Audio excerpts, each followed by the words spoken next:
They used to say Lucky smiled like a priest giving last rites. Calm, kind even. The kind of smile that made you hand over your wallet and thank him for the blessing. First time I saw that smile, it was winter. A filthy New York winter where the snow turns black after a day and the street steam smells like bad soup. He was leaning against a lamppost on Mott Street, collar neat, hat straight, eyes soft but busy, always busy. I was younger then, running packages for a guy who thought violence was a brand. He liked to break noses in public like applause was his paycheck. Lucky was the opposite. He moved like quiet water, slow and sure, and somehow you always ended up where he wanted you. I didn't meet him proper that night. I just watched, like everyone else did. He didn't raise his voice. He barely spoke. A man twice his size stepped up demanding some cut from the numbers, and Lucky just tilted his head as if listening to music nobody else could hear. "You got my respect," he said. Not a threat, not a promise, just smooth. He pulled a glove tight, nodded once, and the big man lost his nerve. Walked off into the dirty snow like a dog turning from a fight it knows it can't win. That was Lucky's gift. He could make a man feel the loss before the first move. Back then, the streets were a mess of small kings and poorer princes, everyone trying to be loud enough to matter. The loud ones died first. I carried messages between them, cheap words wrapped in cheap paper. Sometimes I brought back blood. You learn to stop asking who hurt who and why. You learn the rules that aren't written. Lucky knew them like he wrote them himself. He didn't show his teeth, didn't bang on doors. He arranged things. You could feel a room get warmer when he walked in. Warmer, but tighter, like the air had been measured and priced. I caught his eye a month later at Zio Paolo's back room, where the wallpaper peeled and the coffee tasted like a dare. My boss had a stake in a card game, and I was there to sit, watch, and pretend I didn't notice the guns. Lucky sat across from us, quiet and clean. He didn't bet heavy, he folded a lot. When he won, it looked like an accident. When the cards were done, he stood and nodded at my boss. "You got good boys," he said. "Sometimes they run too fast." He didn't look at me, but I felt the words stick. My boss laughed, too loud. He slapped my shoulder, said something about loyalty being born, not bought. Lucky smiled again, the last rites smile, and asked for a cigarette. I took the cue and lit it for him. He held my gaze just long enough to ask a question without words. "Are you tired of bleeding for men who can't count? Men talk big about ambition, like it's an honorable thing. Truth is, most of us want quiet. We want our own chair, our own slice, our own evenings with the noise turned down. But quiet doesn't come cheap, and in this city, quiet belongs to the man who controls who speaks." That winter, Quiet wore a neat suit and had a soft voice. So the next week, when a job went sideways and my boss decided to shout at fate with a pistol in his hand, I made a choice. Not a loud choice. I just stopped him from making a bigger mistake. I moved the barrel down. I said, "Not here." He called me a coward. Maybe I am. Maybe I just liked breathing. Lucky heard about it. He always heard. 2 nights later, I found an envelope under my door. Thin, clean paper. My name written like a vow. "Come by the tailor Thursday." No name, no address, but I knew the place. Everybody did. The tailor never measured cloth. He measured men. Thursday, I put on my best shirt, which wasn't great, and walked down Hester Street where the vendors sold lies and the kids learned to spot them. The bell over the tailor's door gave a weak ring. The room smelled of wool and chalk. Lucky stood by the mirror, not looking at himself, but at the room behind him. He smiled when he saw me, and something in my chest went still. "You got steady hands," he said. "Steady hands are hard to find." "I get by," I said. "That's not nothing," he said. He waved me to a chair. A kid brought espresso in cups thin as secrets. We sat. He asked me about my boss like it was just gossip. He asked me about the trucks, the routes, the weak places in the day where a man might be tempted to look away. He asked me what I want. I told him the truth before I realized I was doing it. "I want to stop running at other people's mistakes," I said. He nodded. "Good answer," he said. "You know, people think power is noise. power is silence you can afford. We talked for an hour without saying anything directly. That's how he liked it. You agree to nothing, and still the room changes shape around you. When I left, I didn't have a job, not officially. But my feet walked a different line on the sidewalk, and the street's eyes watched me with new math. My boss noticed too. Small men smell change like dogs smell thunder. He called me disloyal behind my back, then called me brother to my face. He worked himself up into a fever of paranoia, and paranoia sweats. The crew started to drift. Suddenly, nobody wanted to be the loudest man in the room. Lucky didn't push. He didn't need to. He just waited, making small calls, sharing small favors, smoothing the path like a man brushing crumbs from a table he already owns. The real test came with the docks. The union boss, a bull with a sailor's mouth, had been taking generous gifts from my boss for years. Now he wanted a raise only Lucky could justify. He didn't ask my boss. He asked me to ask Lucky. He didn't say why. He didn't have to.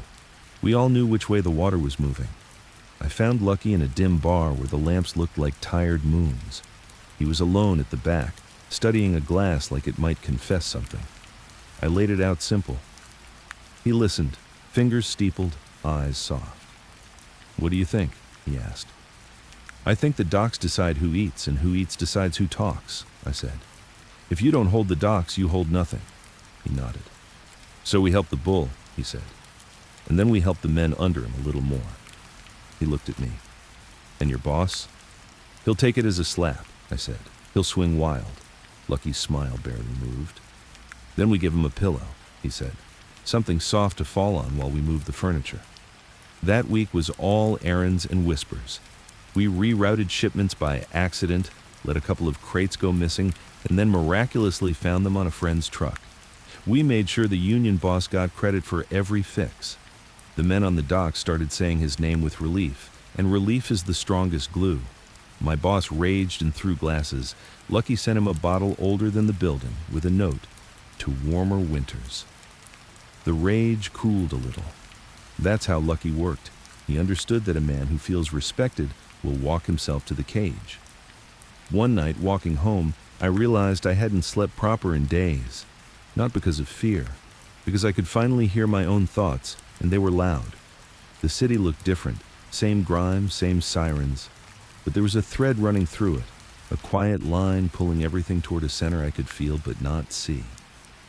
Lucky was drawing it, pulling the streets into a soft fist. I won't lie, part of me hated it, hated how easy it felt, hated that I was becoming someone who preferred the whisper to the shout. But quiet, once you taste it, is hard to give back. And Lucky. He didn't demand loyalty. He inspired it in the worst way possible, by letting you think it was your idea. The snow turned to rain by the time February showed its teeth, and the city stank of wet paper, coal smoke, and too many people packed too close. It was the kind of weather that made men sloppy. They drank earlier, argued quicker, and forgot that words had a way of walking ahead of them. That was when Lucky decided to move closer to the center of the board. He never announced these things. There was no grand meeting, no heavy knock on a backroom door. It just happened. One night, you were working for somebody, and the next, that somebody was working for him, whether they admitted it or not. I was starting to see the pattern. He didn't take a piece by fighting for it. He made the piece move toward him like it was tired of standing alone. The first move came with the card rooms. You see, my old boss thought the card tables were just a place to make a quick buck and keep the boys entertained between jobs. He ran them loud, cigars thick in the air, side bets on anything that moved, music blaring from the gramophone like it was trying to drown out the shouting. That kind of racket draws cops like rats to bread. It also draws amateurs, men who don't know how to lose without taking offense. Lucky didn't touch the rooms at first. He just started sending in his own guys to play, quiet guys who didn't drink much and didn't argue over a hand. They lost small, won small, but always knew when to fold without a fuss. The loud boys started noticing that when Lucky's guys were at the table, the games ran smoother. Fights broke out less, Pots got bigger. The air was easier to breathe. One night, Lucky came in himself. He didn't sit. He just stood behind a chair and watched a hand like he had all the time in the world. My boss came over, all smiles, acting like they were old friends. Lucky returned the smile, calm, polite, with that priest's warmth that made your pulse slow. Then he said something I'll never forget. "You've got a good thing here. All it needs is a little less noise." My boss laughed, thinking it was just advice from a friendly neighbor. But 2 weeks later, half the regulars had moved to a private game in a rented back room across the street. No music, no shouting, just cards, clean drinks, and money flowing in steady as a tide. Guess who ran it? I was sent to check it out, supposedly to bring some of our boys back. But when I walked in, I felt it, like stepping out of a storm into a room where the air had been weighed and measured. The players looked at each other, not over their shoulders. The dealers were sharp and fast, no sloppiness. Even the drinks were poured like a promise. It wasn't glamorous, it wasn't loud, but it was solid, like the floor under your feet. When I got back, my boss asked what I saw. I told him the truth. "It's quieter," I said, "and the money's cleaner." He called me a fool. Said men came to gamble for the thrill, for the noise. I didn't argue. There's no point telling a drowning man he's in water. The next move was the trucks. Now, trucks in those days were the arteries of the city. They moved liquor, numbers money, stolen goods, even the occasional man who needed to disappear. My boss ran a piece of the truck racket, but it was sloppy. Drivers switching sides for a bigger cut, shipments lost and turning up in the wrong hands. Lucky's approach was different. He didn't fight for routes. He made the drivers loyal before they ever took a job. He paid them fair, treated their families right, and most important, he made them feel safe. One afternoon, he sent me with a small envelope to a driver named Eddie Two Belts Carbone. Inside was just enough cash to cover Eddie's kid's hospital bill. No note, no conditions. Eddie wasn't even one of ours. But by the end of the week, every driver on the east side knew the story. By the end of the month, half of them were running Lucky's loads for free just to be part of something that didn't chew them up. It was around this time that my boss started to break. You could see it in his eyes, darting around the room like he was counting shadows. He'd sit in the bar, nursing a drink, muttering about rats in the walls. But he didn't mean the cops, he meant Lucky. The problem was, the more he ranted, the more his own men started to drift. Nobody likes a captain who keeps yelling about the leak instead of steering the ship. The crack came one rainy Thursday. My boss decided to make a show, walk into one of Lucky's card rooms and remind everyone whose neighborhood it was. He took me, 3 other guys, and a revolver he liked to flash like a badge. The room went dead quiet when we stepped in. Lucky was at the far table, leaning over a hand like it was the only thing in the world worth noticing. My boss made a speech, loud, messy, all about respect and territory. Lucky didn't stand up. He didn't even look at him until the last sentence. Then he said softly, "Sit. Play a hand." It wasn't a suggestion. My boss hesitated, then laughed like he was in on some private joke. He sat. They played. Lucky won the first hand, lost the second, won the third. No shouting, no swearing, just cards. When it was done, my boss stood, nodded stiffly, and walked out. On the way back, he didn't say a word, but I could feel it. Something in him had folded. After that night, things shifted fast. Guys who'd been with my boss for years started showing up in Lucky's places, not to pledge allegiance, not to switch sides outright, just to be around the quiet. It's a strange thing, how silence can be more powerful than a gunshot. One evening, Lucky asked me to walk with him. No guards, no cars, just the two of us moving through the damp streets like a couple of schoolboys skipping class. He talked about the city like it was a living thing. "People think you have to take the city," he said. "You don't. You just have to be what it needs when it's tired." I asked him if that's what he wanted, to take the city. He smiled. "I want to hold it without squeezing it," he said. We stopped by the river, watching the barges drift under the fog. He pulled a coin from his pocket, tossed it into the water. "A gift," he said. "You give the river something. It gives you the current. You fight it, it drowns you." I didn't understand it all then, but I understood enough. He wasn't in a hurry. He was letting the city drift toward him, and when it was close enough, he'd pick it up like a coin from the street. By spring, my boss's territory was a shell. The card rooms, the trucks, even the union men, one by one, they'd found a softer chair in Lucky's shade. There were no gunfights, no bloody takeovers, just absence, like air slipping out of a room until all that's left is quiet. The day it ended, I found my boss sitting alone in his office, the blinds half closed, dust in the air. He didn't look up when I came in. "It's done, isn't it?" he asked. I didn't answer. He reached into his desk, pulled out a bottle, poured 2 glasses. "You're working for him now," he said. Not a question, just a statement, like reading tomorrow's weather. I took the glass. We drank, and that was that. A week later, I was sitting in the back of the tailor's shop again, the smell of chalk and wool thick in the air. Lucky looked up from his papers, smiled that quiet smile. "You're in now," he said. "Not as muscle, not as a runner, as someone who knows the value of quiet." I thought about all the noise I'd been living in before, how it never left you, how it wore you down until you didn't know where you ended, and the shouting began. "I can live with that," I said. Lucky nodded. "Good," he said. "Now we start." And that's the thing. Looking back, all of that was just the warm-up, the calm before the city really learned his name. Spring came in like a liar, sunny mornings that turned to cold rain by noon, flowers trying their luck beside gutters full of glass. That was when Lucky began the real work. You could feel it in the way people stood on corners, hands in pockets, heads down. They were waiting for some gunfire, a body, some big splash to mark the start of a war. It never came. Lucky didn't move like that. He tightened bolts you didn't know were loose. He changed the weight of the room without moving a chair. He called it consolidation, but he said it like the word was a secret kept in a pocket. I learned what it meant by watching him wear patience like a coat. The first thing he did was map the noise. He had men listen in the bars, at the dice tables, on the stoops.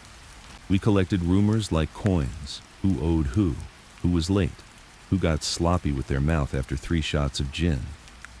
Lucky didn't judge. He stacked the information neat and quiet, no emotion on his face. Then he went visiting.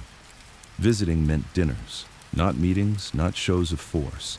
Dinners, small tables, dim light, plates that stayed warm while business cooled. The other neighborhood bosses came in with their dogs, guys with broken noses and loud belts, the kind of men who make a room feel small just by sitting in it. Lucky greeted them like a host, not a rival. He poured wine, asked about their mothers, told a joke about a tailor who sewed a pocket too deep. He didn't ask for anything, not much.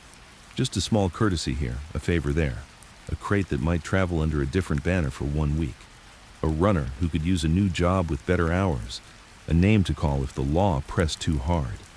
It sounded like the polite chatter of men with time. But if you looked from dinner to dinner, you could see the pattern forming like a ghost in a photograph. There was one boss in particular, Sal the Lantern Romano. They called him that because he liked to carry his power like a lantern in a dark room, high and swinging, so everyone could see. He ran the meat markets on Mulberry, took a cut from every hook that dripped red in the mornings. Sal liked noise. He liked to slap boys on the back hard enough to make their teeth click. He brought a gunman to dinner like a man brings a watch, habit, decoration, and a way to tell the time. Lucky invited Sal to a quiet place, a private room above a bakery that made the kind of bread that makes a man forgive a lot of sins. When Sal came in, the baker himself brought up a basket, steam rising, a stick of butter like gold. Sal laughed and said he liked a man who respected appetite.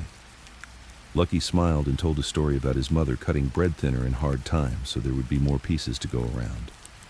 Everyone nodded like it was a sweet memory, but I saw what he was doing. He was saying, "I know the hunger. I know how to make a little look like a lot." Halfway through dinner, when the wine had sanded down the edges of Sal's suspicion, Lucky asked him how he handled the inspectors at the market. Sal puffed his chest. "I pay the right ones and scare the wrong ones," he said. "Been doing it 10 years. Lucky nodded. 10 years is a long time, he said, like he admired the stamina. But 10 years makes habits. Habits make holes. He motioned with 2 fingers and I set a folder on the table. Inside were copies of inspection schedules, photographs of inspectors meeting mistresses, notes about debts, gambling slips, a bit of dirt on a cousin who liked young wine and younger girls. Sal looked at it all, and his grin went crooked. "You spying on me?" "On them," Lucky said, "so I can keep your markets safe." Sal didn't like being helped. Men like that think help is a chain with a bow on it. He bristled. He talked about respect, about tradition, about lines you don't cross. Lucky let him talk. When he was done, Lucky said, "You're right. No lines crossed. I'll handle the inspectors on your weeks. You handle the muscle when I ask. We won't cross, we'll braid." Braiding. It sounded like something a mother does to a daughter's hair. But once you braid, you can't pull one strand without moving the other. Sal grunted and said he'd think about it. He didn't have long. 2 days later, a raid hit the markets. Inspectors showed up early. Not the rotten ones, but the clean ones, the kind that love their mirrors. They came with reporters and flashbulbs, and they made men stand in the cold while hooks were counted and knives were weighed like sins. That could have sunk Sal for a month, maybe 2. Except Lucky had already moved. He had drivers waiting with crates stamped for a charity kitchen. He had clean paperwork, and the clean inspectors loved clean paper more than they loved their mothers. The flashbulbs popped. The papers ran a story about generosity from the market. Sal didn't lose a cent. Boys fed their families soup with meat in it and thought the lantern lit the way. But the phone calls that made it happen all came from the tailor's back room. After that, Sal stopped swinging his lantern so high. He started calling Lucky before he moved a truck.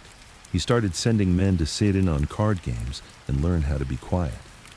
He still wore his loud suits and kept his loud gunmen, but in the late afternoons, he'd show up with a loaf from the bakery, break it with Lucky, and pretend the habit was his own. Not everyone bent so neat. There was Frankie Rizzo on the west side, a stubborn ox who kept his money pit in poker and girls, and thought planning was for men who didn't know how to pull a trigger. Frankie ran his blocks like a drunk swings a broom, wild, messy, sometimes effective by accident. He had a little empire built on fear and timing.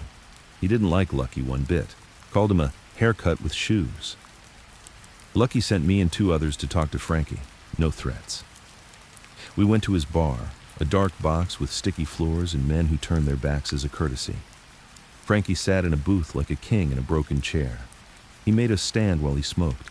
We gave him the pitch, shared roots, cleaner books, less heat. He laughed in our faces. "You whisper when you should shout," he said. "You want my respect? Take it." We left without blood or broken glass because Lucky had told us to. On the walk back, one of our boys, Vinny with the lazy eye, asked if we were going to let that stand. I said we'd wait. Vinny said waiting was for priests and widows. 2 weeks later, the cops hit Frankie's club on a Friday, right when the big men liked to play cards and breathe hard on the girls. It wasn't one of those raids you buy your way out of. It was a clean sweep, public, with the brass wanting headlines. Frankie wasn't there. He was out in Jersey trying to charm a town council about a liquor license. But his money was there. His books were there. His boys were there, and they rolled on him faster than wet laundry. By Sunday, Frankie was done. His truck seized, his girls scared, his money tied up with enough red tape to mummify a saint. He came to the tailor shop Monday morning, hat in hand, eyes wild around the edges. He didn't ask who did it. He asked how to make it stop. Lucky gave him coffee and told him the truth. It doesn't stop. It gets quieter if you move right. Frankie hated the taste of that coffee, but he drank it anyway, because the room had gotten small and the only door out had Lucky's hand on the knob. We folded him in. Not a takeover, not on paper. He kept his name on his block, but his routes were now ours. His books were corrected by a man in a gray suit who never spoke, and his guys took lessons on how not to die from Vinny with the lazy eye. The world keeps its jokes private like that. Lucky never took credit. In fact, he made a habit of sending men back to their bosses with gifts, bottles, envelopes for wives, a doctor for a child with a cough that wouldn't quit. He didn't buy loyalty. He made loyalty look like something you owed yourself. It worked too well. Men started to feel proud when they said they worked with Lucky.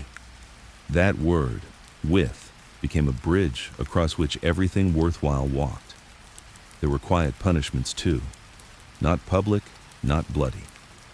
A man who skimmed found his wife's rent paid by another, and the landlord suddenly liked Lucky. A dealer who cheated saw his best player win the house, and then mysteriously go broke in a different room Lucky didn't own. A runner who talked too much found himself delivering to a church pantry every day until something in his pride broke, and he started to listen. Lucky made consequences feel like weather, inescapable, neutral, unworthy of drama. He didn't need men to be scared of him. He needed them to be scared of being outside his calm. There was one move he made that I still think about at night, when the rain taps out a soft coat on the windows. The harbor stevedores were a mess. Unions split, pay stolen before it hit pockets, fists solving what brains should. The boss there was an old-timer named McKendry, a man who looked like a pile of rope with a cap. He wasn't ours. He wasn't anyone's. He had the loyalty of men who break their backs together and hate every man in a suit. The kind who spit when they say the word city. Lucky didn't send muscle. He sent a priest, not a real one. A man's cousin who wore the collar sometimes for funerals and sometimes for favors. The priest showed up at the docks with a scratched suitcase full of Bibles and a ledger that looked like a Bible from the side. He held a small mass. Men stood and shuffled and prayed the way men do when hunger and cold hold the hymn book. After, the priest started giving out envelopes, small, quiet, to men with too many kids and not enough luck. In each envelope was enough cash to feel like a warm shirt and a card with a telephone number. No name, no threat. 2 days later, Lucky and I stood on the pier with McKendry, watching the crates swing like slow pendulums. Lucky didn't talk business. He asked about McKendry's hand, which shook. He asked about his brother, who died in a fall 3 winters past. He knew the dates. He knew the priest who said the words. He knew the song that played at the wake, and he hummed a bar of it, bad but recognizable. McKendry looked at him like he'd misjudged a tide. Then Lucky said, "Let me make the inspectors less of a worry. You keep the men warm. We won't count each other's pockets." McKendry stared at the horizon and spat. He didn't answer for a long time. He didn't look at me or Lucky. He just watched the slow work of hooks and ropes and men who don't get poems written about them. Finally he said, "If you lie to me, I'll throw you in the river myself." Lucky nodded. "If I lie to you," he said, "I won't fight you." We walked back through the fog. On the way, Lucky stopped by a truck and slipped the driver a folded note. "For your sister," he said, and moved on before the man could open it. I never asked how he knew. He always knew. With the dock steadying, the city started to breathe differently. You could feel it in the way a cop stood at a corner, less eager to stop a man just to stop someone. You could feel it in the grocery stores, where credit got extended without a speech. You could feel it in the hospitals, where the night nurse looked up and recognized a face and decided not to ask questions. This wasn't peace. It was control, warm to feel like mercy. Of course, there were men who whispered that Lucky was soft, that he was turning the city into a parlor where everyone said please while getting robbed. Those men missed something important. He didn't stop the blood. He just stopped the spray. When blood had to be drawn, it was done in rooms with drains in the floor and music turned up just enough to make the neighbors think someone was practicing piano. I wasn't present for most of those. He kept me on the errand side, the talk side, the carry this quietly side. But one night he took me along. A bookie named Carlo had been clever in the wrong direction. He'd skimmed small, slow, the way a man dips a finger in sauce and hopes nobody notices. He might have gotten away with it if he hadn't bragged to a girl with mean eyes. The girl belonged to a bartender who belonged to a policeman who belonged to a mortgage that suddenly got paid by a man with a soft voice. The string pulled itself. We showed up at Carlo's back room and sat him down. He tried jokes, he tried tears, he tried to return the money with interest.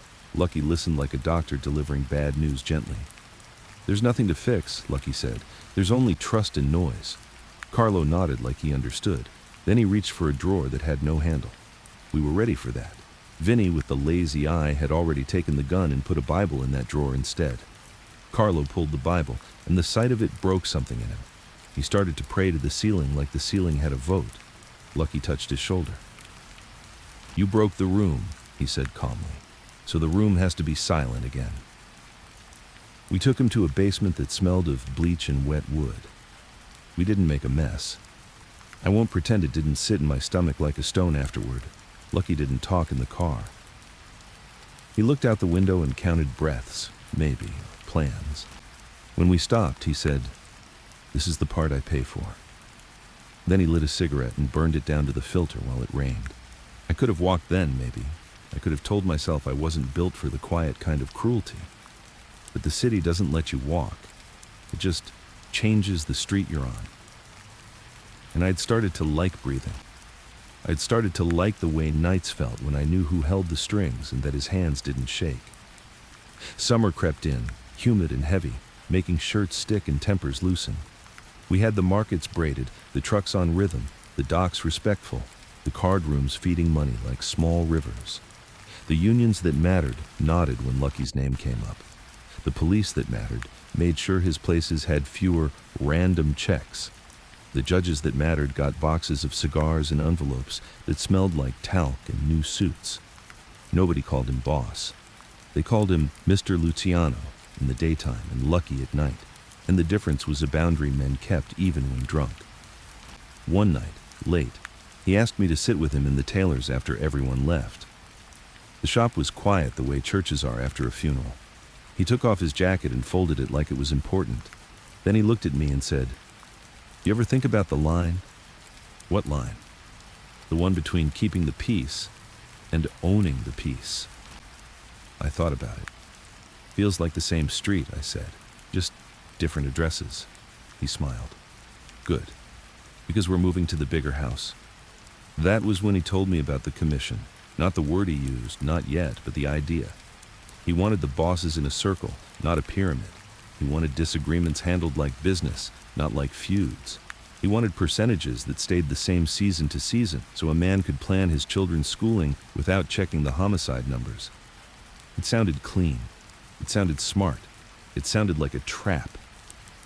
A man voluntary walks into because it's warmer inside. "How do you make them sit?" I asked. "You don't," he said.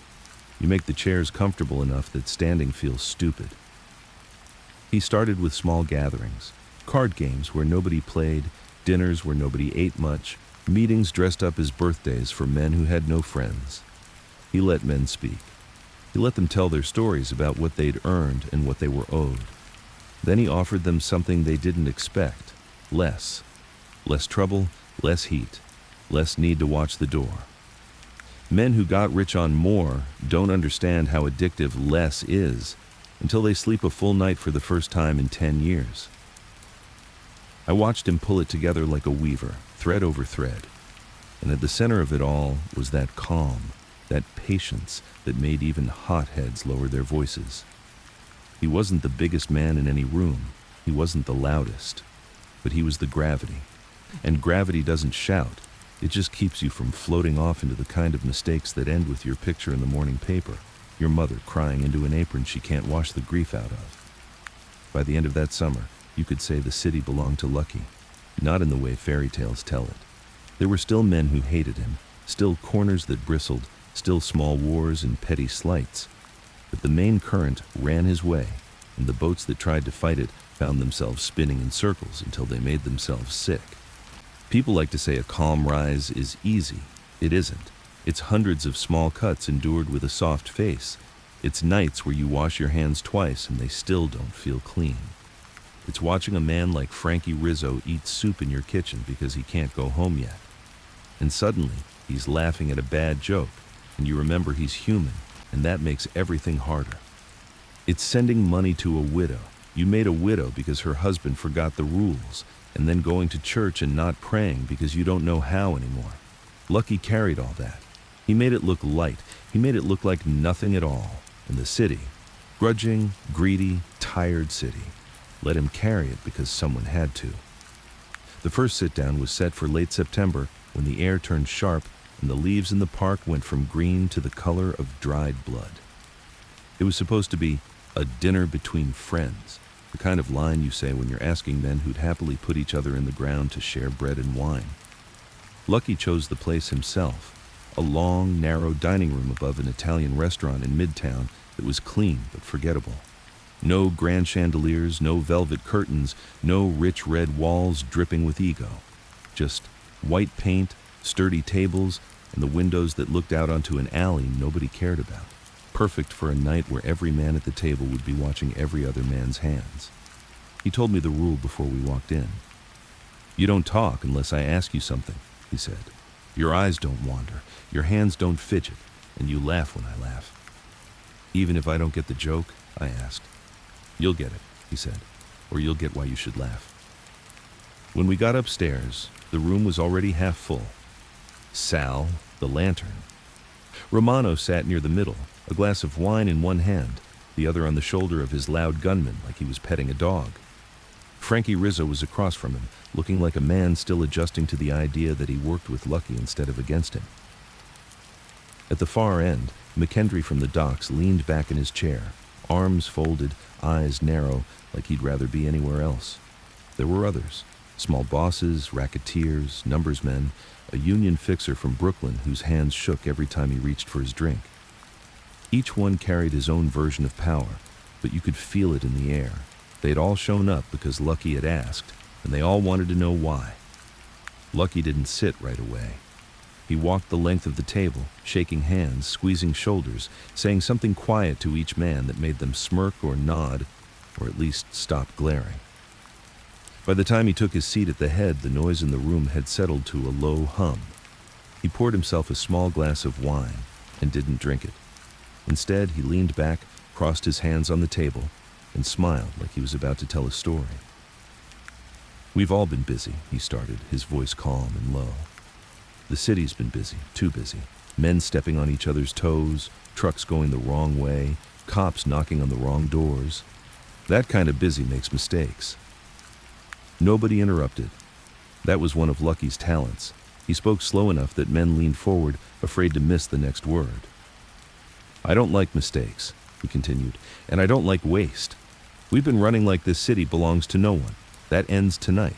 From now on, it belongs to all of us, if we're smart enough to act like it." He let the words hang there. The silence was thick, and you could hear the faint clink of glasses from the restaurant downstairs. Frankie Rizzo broke first. "What's that mean exactly? You saying we're partners now?"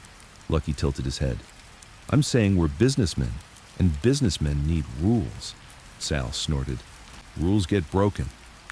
"Then we fix them," Lucky said, still smiling. "But we start with 3. He held up one finger. "No territory disputes without a sit-down first.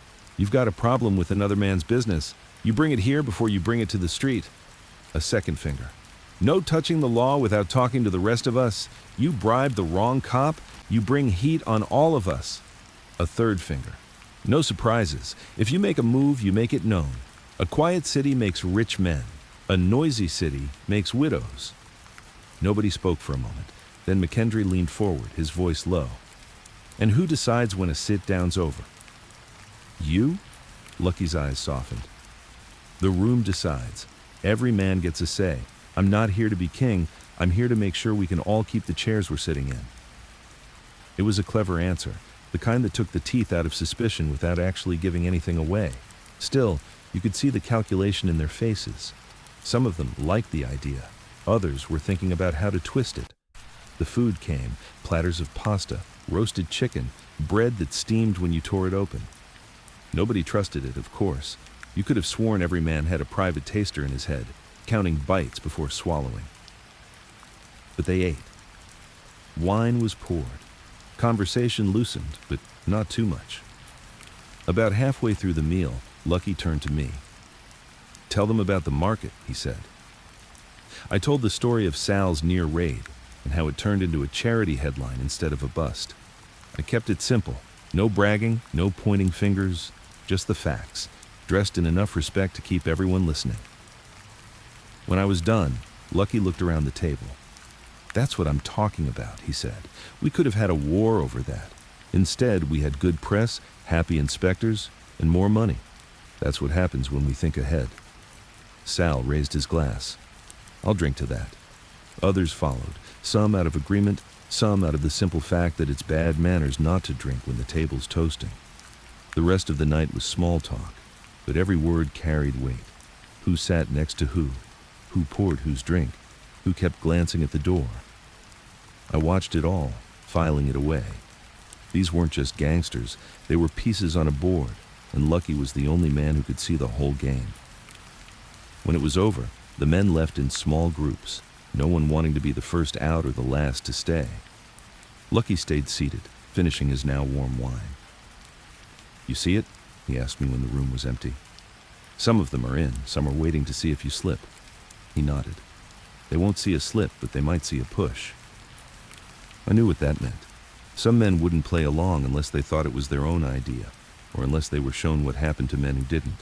The push came 2 weeks later, on a rain-slick night when the city smelled of oil and wet stone. One of the smaller bosses, Tony Half-Face Bellini, decided to move a shipment of liquor through another man's dock without asking. Maybe he wanted to test the new rules. Maybe he just didn't think they applied to him. Either way, it was a mistake. Lucky didn't send soldiers. He sent me, Vinny with the lazy eye, and 2 other quiet men. We didn't touch the shipment. We didn't smash anything or spill a drop. We just sat on the dock, in the rain, playing cards on an empty crate until the sun came up. When Tony's trucks arrived, we waved them off without a word. Drivers didn't argue. They knew whose dock it was now. By the next day, Tony was sitting in the tailor's shop, dripping water on the floor, swearing it wouldn't happen again. Lucky gave him coffee, listened, and said, "Good. You'll buy the dock a new roof. It leaks." That was it. No blood, no spectacle. But the message ran through the city faster than gunfire. The rules were real, and Lucky didn't need bullets to enforce them. After that, the sit-downs became regular. Not always with every man in the city, sometimes just a handful, depending on the problem. But the structure was there. Arguments that would have ended in dead men now ended in handshakes and adjusted percentages. It didn't make the streets safe, but it made them predictable. I started to notice the other change, the way people outside our world began to feel it. Bartenders stopped slipping cops free drinks because they didn't have to anymore. Store owners didn't double lock their doors at noon if they knew Lucky's men worked the block.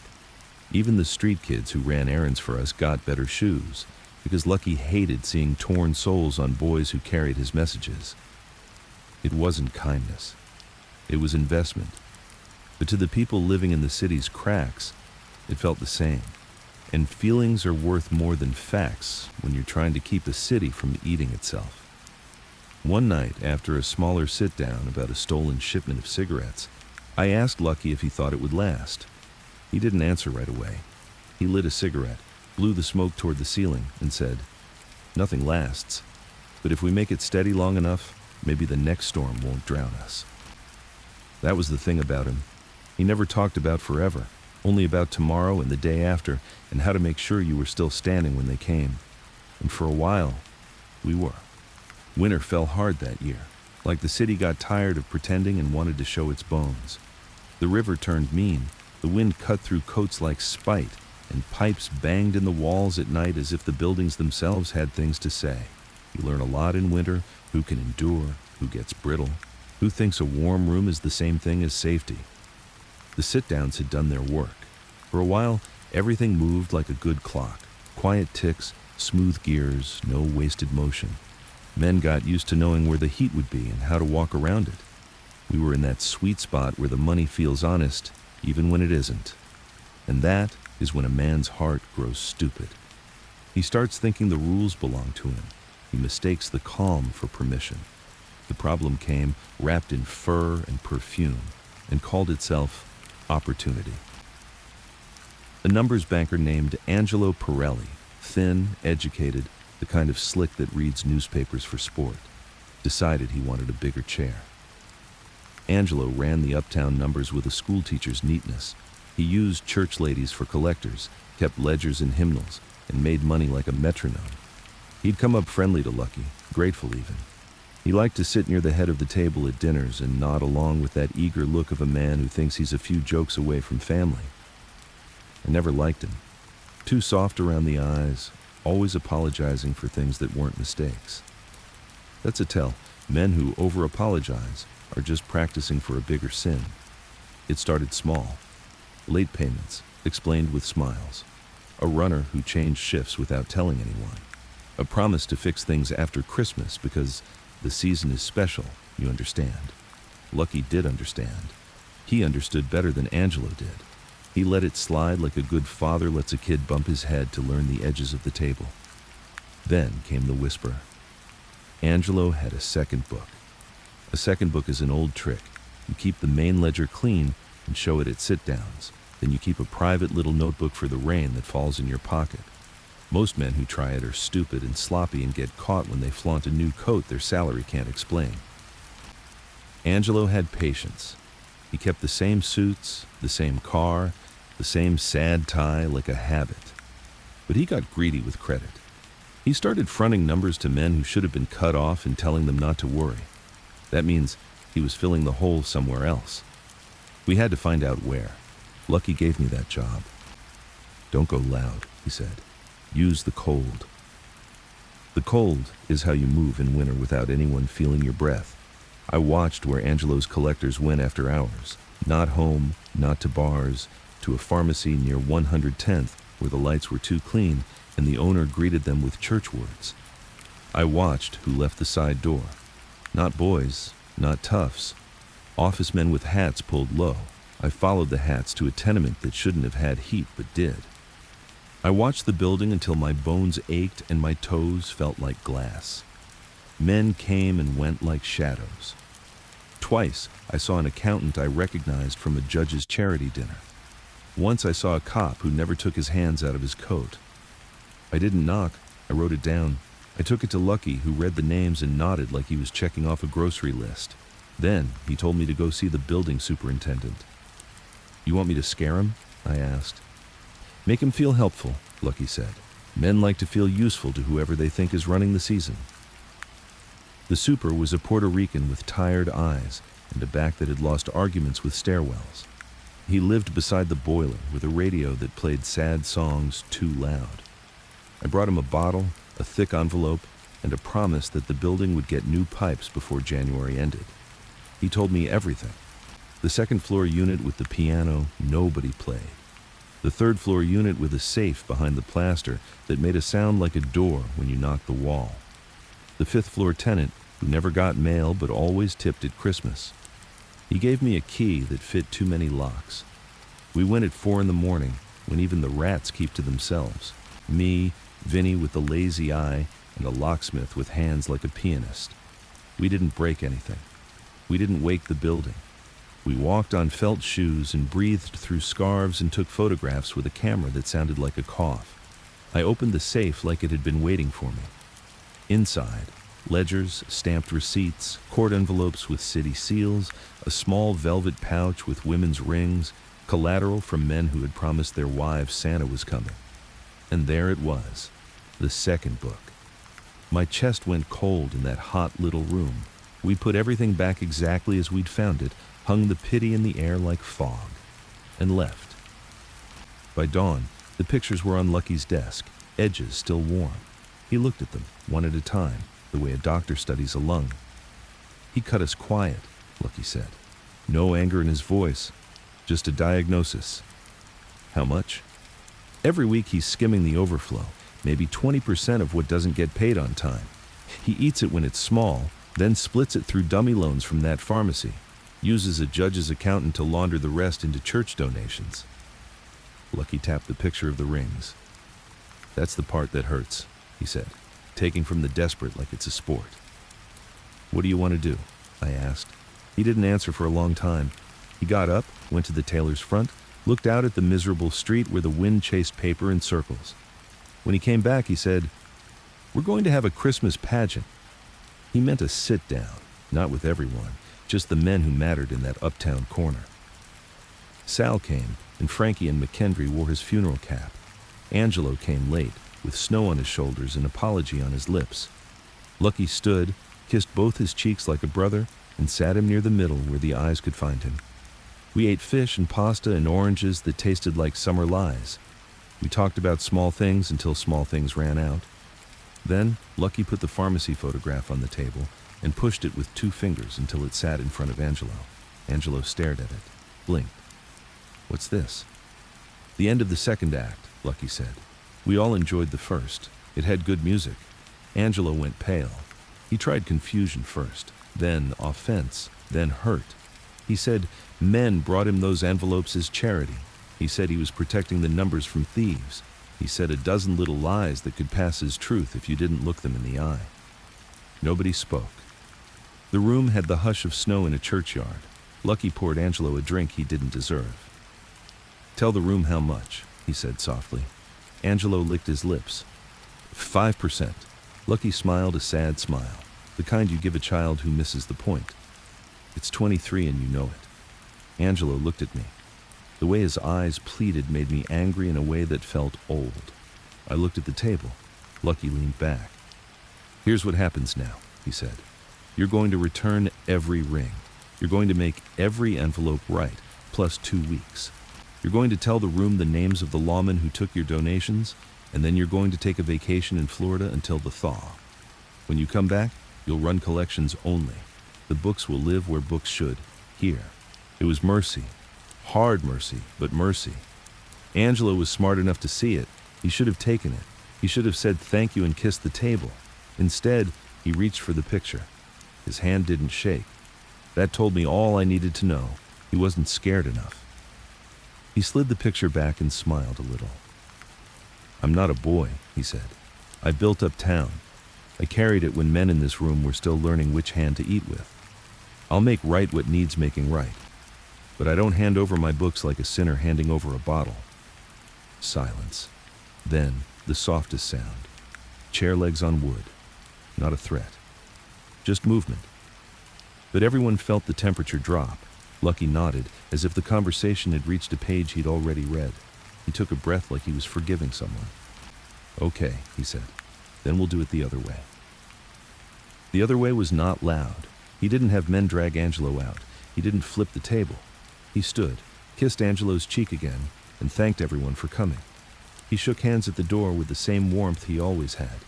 He asked Frankie about his mother's arthritis and told Sal he had a new bakery he needed him to try. He let the evening end like a dinner should. When the room was empty, I looked at him. "You want him gone?" "No," he said, and it wasn't a lie. "I want the city to understand the rules. He can be the sentence that explains the grammar." We moved quiet. Over the next 3 days, the charity pharmacy had a small fire. Not enough to make headlines, enough to ruin ledgers. A cop with greedy fingers slipped and broke his wrist on ice outside a precinct. A judge's accountant woke up with his front door removed and all his drawers arranged neatly on the lawn in alphabetical order, which frightened him more than a gun would have. You learn what scares men when you don't shoot them. We visited homes at dinner time. We smiled at wives and shook children's hands and returned rings with polite apologies for the delay. We did it in coats and hats like respectable brothers, and the relief on those faces was an ache I felt in my teeth. Men cried, not loud, just one tear, ashamed of the wet. They said thank you to the wrong gods. I didn't correct them. Then we sent Angelo the bill. It arrived in a plain envelope on a Tuesday afternoon, when the sky looked like dirty wool. Inside, a list of the returned rings, the settled accounts, the repairs paid for at the pharmacy, the stipend for the super's new pipes, the cop's hospital bill, the accountant's door, the interest owed to the room for winter aggravation, and a single sentence. Uptown is a chair, not a crown. He called me first, not Lucky. Me. This is robbery, he said, and his voice had that high note men get when they realize they are smaller than the room. It's accounting, I said. He asked for a sit-down. I told him the room wasn't hungry. He tried friends. They hung up. He tried family. They told him Florida was warm this time of year. That night, he made his mistake. He went to the second-floor unit with the piano and started stuffing a suitcase with more cash than a man needs to feel brave. He thought he was alone. We were in the hallway, listening to the piano not playing. Vinny knocked, polite. When Angelo opened, I saw the sweat before I saw his eyes. I walked in without asking and sat on the piano bench. Vinny closed the door and leaned against it like a man resting from a long day. "We're going to the tailor," I said. Angelo tried the smile, the apology, the offended dignity. He tried all his instruments, and the notes were wrong. "I won't walk into a trap," he said. "It's not a trap," I said. "It's a room. You're the one who brought knives." He looked at the suitcase, then at me. "You can't take this." "It's not ours," I said. "That's the point." We walked him through the snow. No handcuffs, no pushing. Just 3 men walking after supper. The street smelled like coal and oranges, and somewhere a radio sang a carol with a voice too clean for this city. In the tailor's back room, Lucky was sitting with his jacket off, sleeves rolled, hands neat on the table. He could have been getting measured for a new coat. He looked up and gave Angelo the same smile he'd given him on good nights. "Tell me why," he said. Angelo said he grew the numbers like a farmer, and farmers take their share. He said the room didn't understand uptown, with its respectability and church masks and the way men steal with pens instead of knives. He said he was protecting us from the kind of cops who love their mirrors. It was a good speech. I almost believed him. But Lucky didn't believe speeches. He believed rooms. "You broke the quiet," Lucky said gently. "You made the room smaller. You made men outside this room hurt when they didn't have to. Those are the rules. You think you're the exception." "I am the exception," Angelo said. And there it was, the invisible crown, shining stupid on his head. Lucky stood. He walked around the table and fixed Angelo's tie like a father on the way to Mass. He spoke very soft, almost affectionate. "The city forgives a lot," he said, "but not bad grammar." Angelo finally saw it. You could see the moment land. His eyes went wet, his chin lost its angle, and he reached for something that wasn't there. Mercy, probably, the cheap kind. Lucky nodded at me. I nodded at Vinny. We didn't take him to a basement. We took him for a ride, the kind that ends where bridges meet water. He didn't beg. He talked too much. He apologized for everything, past and future, and I hated him for making me listen. When it was done, we stayed with the cold a minute. The city hummed, unaware, like it does. Vinny lit a cigarette, his hand steady. I watched the river carry a lesson out to sea. Back at the tailor's, Lucky poured 3 small glasses. He didn't toast, he didn't explain. He just looked at me and said, "Now the room will stay quiet till spring." He was right. Word moved without words. Men who thought of second books remembered their first wives crying into dishwater and decided they liked sleeping in their own beds. The cops who liked envelopes kept them folded in church bulletins and didn't show them to friends. The judge's accountant started donating to a different charity. Silence. I didn't sleep well for a week, not because of the ride. Men go for rides in our world, because of the rings, the weight of the velvet in my pocket, the way thank yous from poor mouths sound like church bells. I'd told myself we were keeping order, respect, the peace men build money on. Now I had faces in my head that didn't go away when I washed my hands. Lucky noticed without asking. He always did.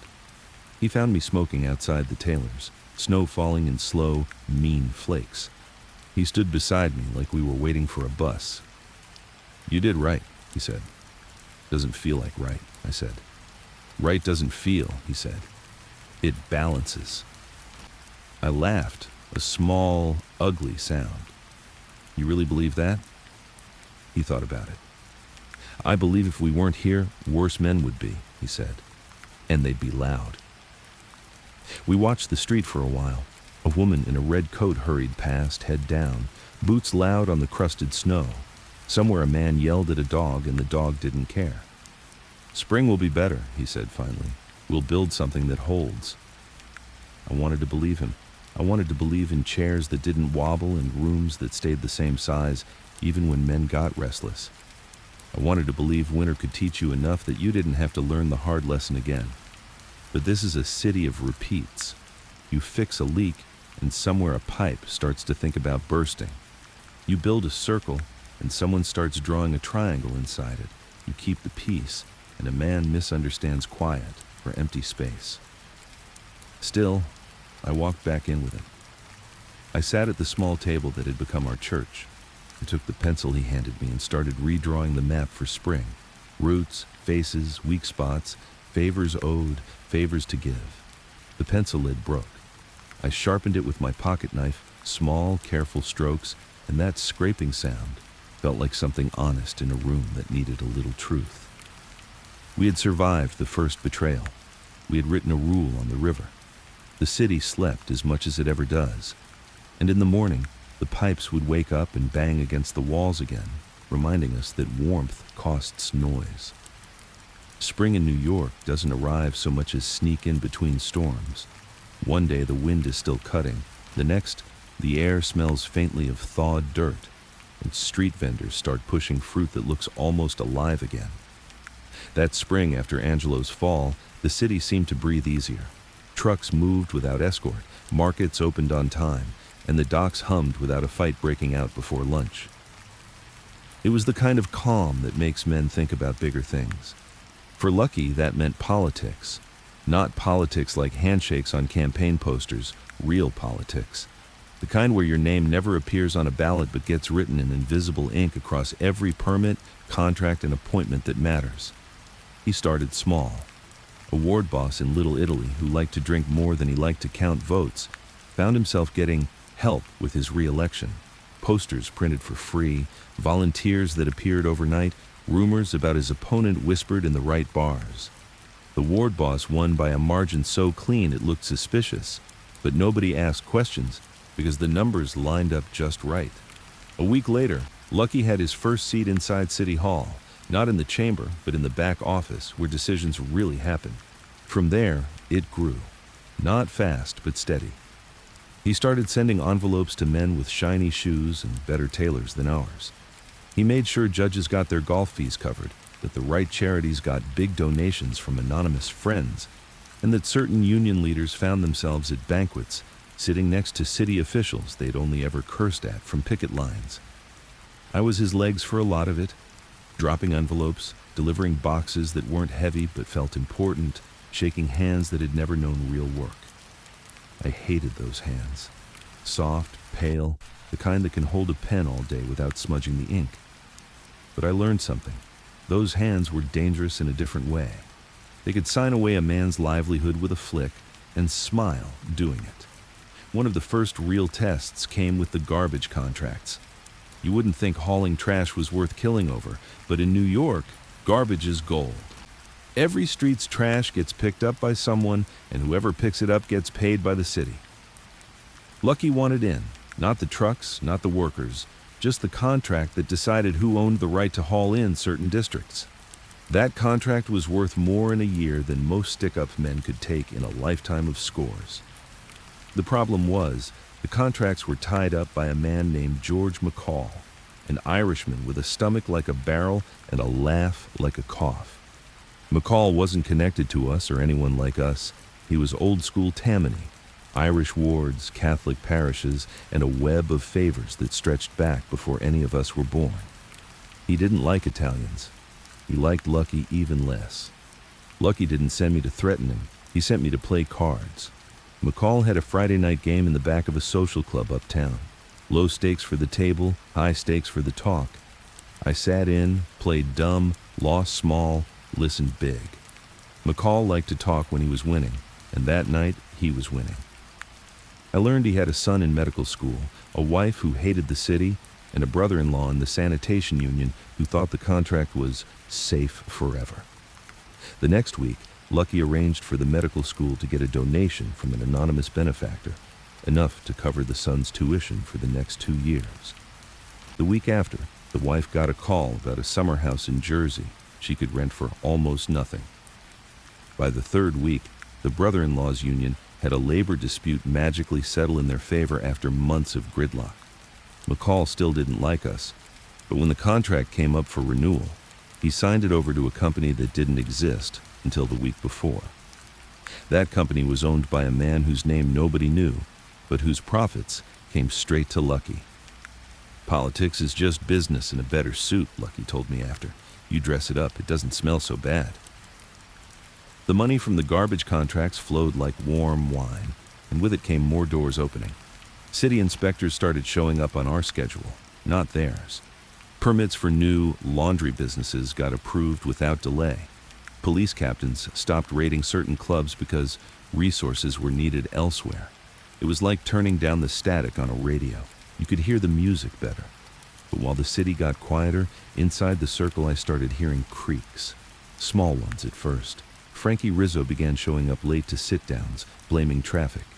Sal Romano's loud gunman started talking too much in bars, letting it slip that the Lantern was tired of waiting for his cut from certain routes.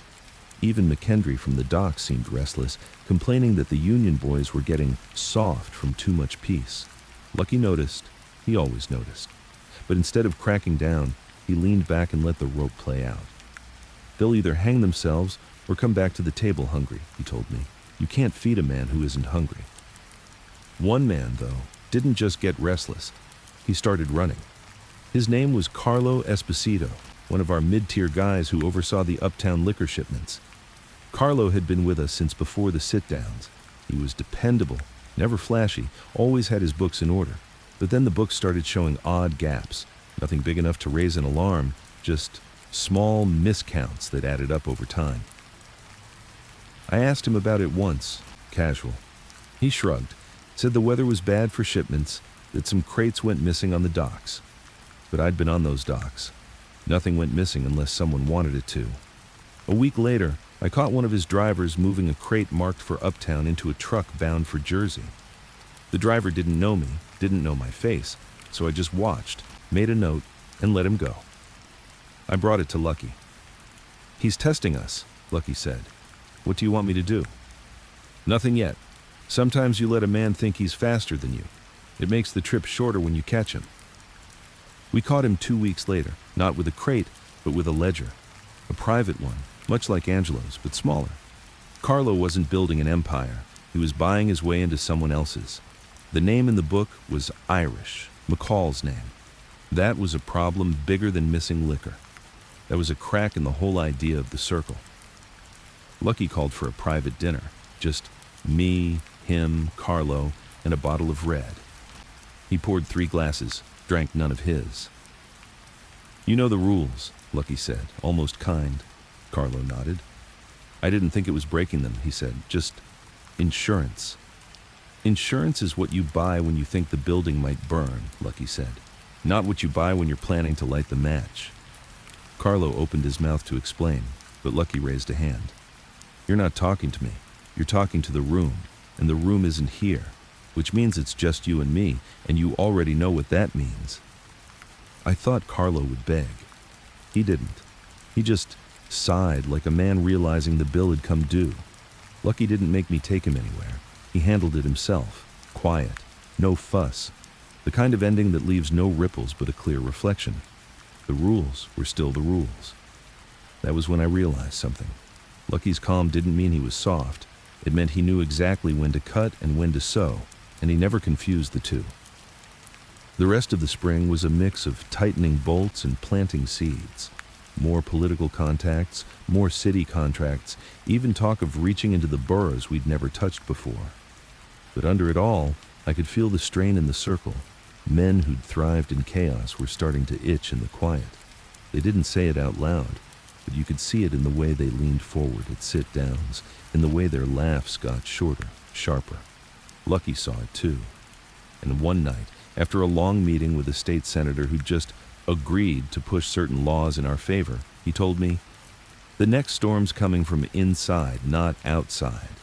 He said it like he was already drawing the map for how to weather it. And I knew then, this calm rise wasn't just about keeping the city quiet.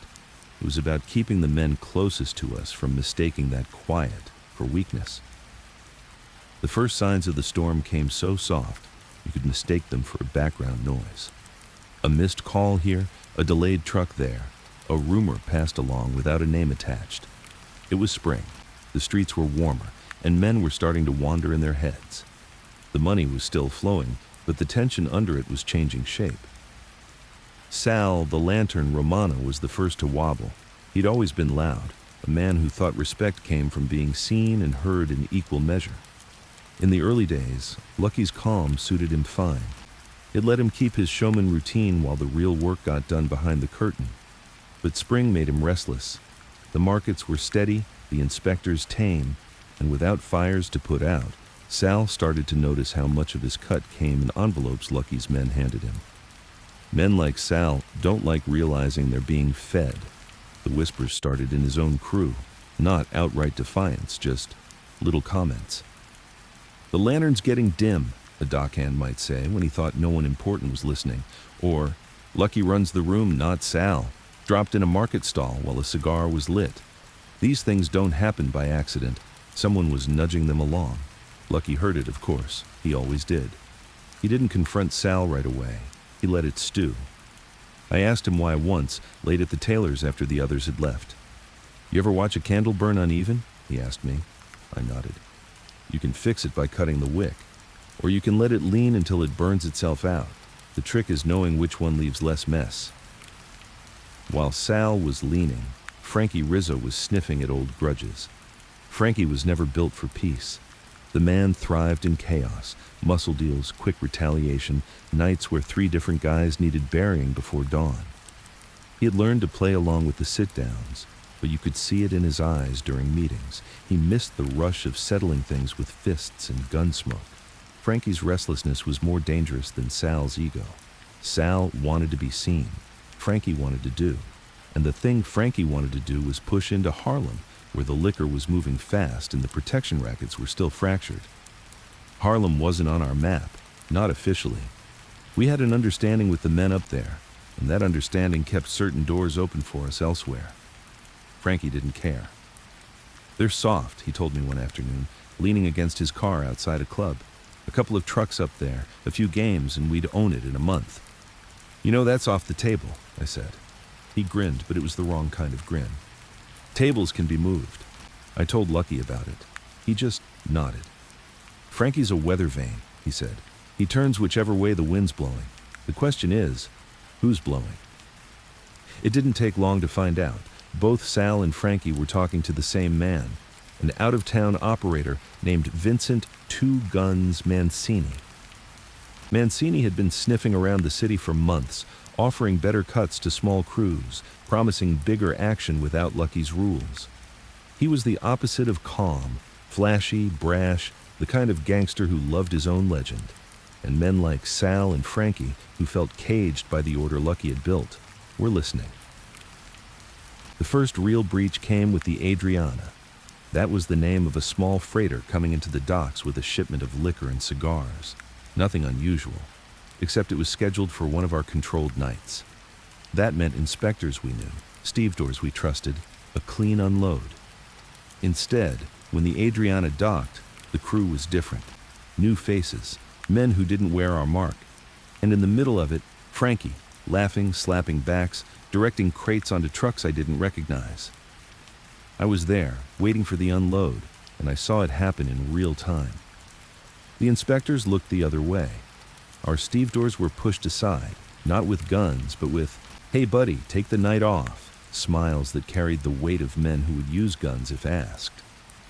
I didn't step in, not there. Not with Frankie grinning at me from the deck like he'd just won a hand I hadn't even seen dealt. I went straight to Lucky. He didn't get angry. He poured coffee, lit a cigarette, and stared at the steam for a long time. "Frankie's testing the water," I said.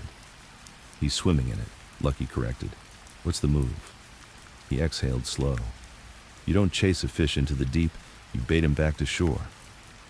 The bad came in the form of an emergency sit-down, called for a dispute over truck routes, a small, believable pretext. Sal showed up.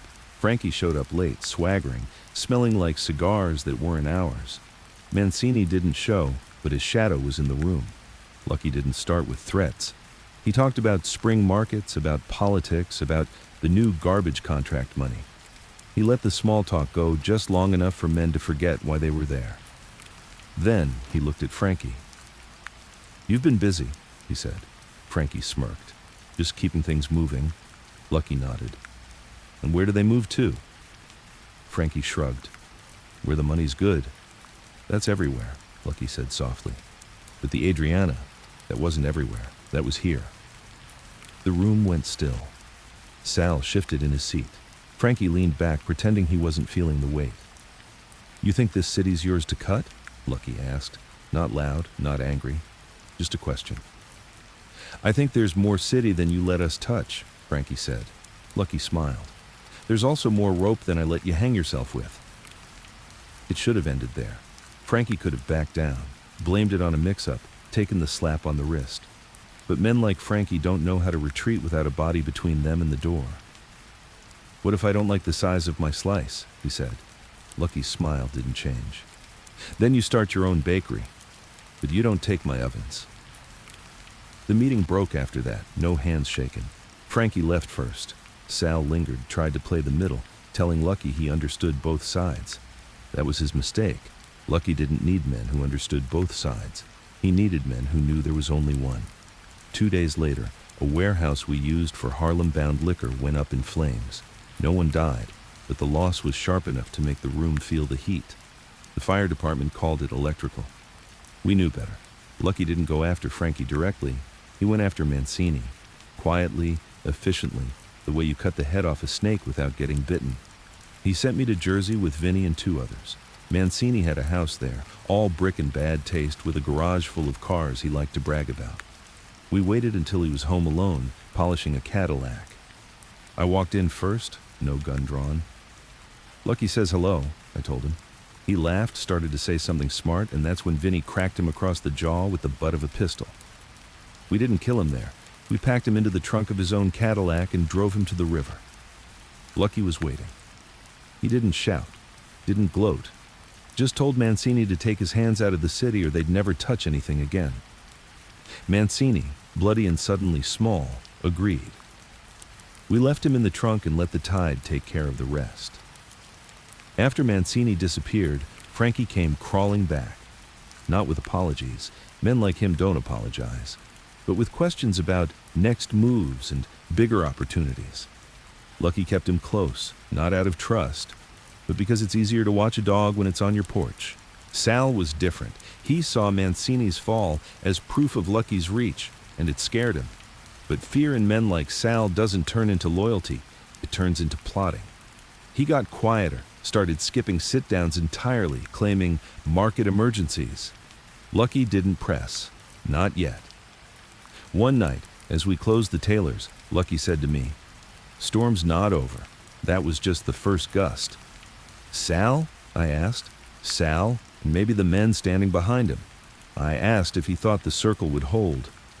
He gave me that half smile, the one that never reached his eyes. "The circle's just a shape," he said. "It's the hands holding it that matter, and some of those hands are getting itchy." That spring ended warm, but the air felt heavier. We had won the first round against the storm, but the clouds were still there, waiting. And I knew the next time they broke, it wouldn't just be rain. It would be blood. It was early summer when Sal finally made his move. The markets were thick with fruit, the sidewalks crowded with kids chasing melting ice, and the air carried that heavy mix of heat and impatience that makes men take risks they've been thinking about all winter.